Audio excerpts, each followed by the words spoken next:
Why do experts say more defense spending won't save the economy in 2026? Because pouring billions into defense won't fix the deeper economic problems that lie ahead. Let's uncover what's really driving the 2026 downturn and why defense won't be the cure. Defense spending does add to the economy, but it's only a fraction of the total. Experts warn that in 2026, the main engines of growth, consumer spending, and private investment are expected to slow down significantly. Without strong demand from everyday people and businesses, more defense contracts won't spark sustained growth. The economy needs more than military budgets to thrive. In 2026, inflation pressures and higher interest rates are expected to persist. This limits how much consumers and companies can borrow or spend freely. Even if defense spending rises, these financial restraints mean the money won't flow easily into the broader economy.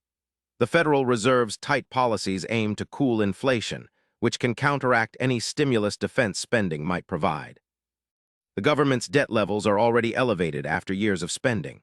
Adding more defense budget risks ballooning deficits that can spook markets and raise borrowing costs. Experts say this fiscal strain can undermine confidence in the economy.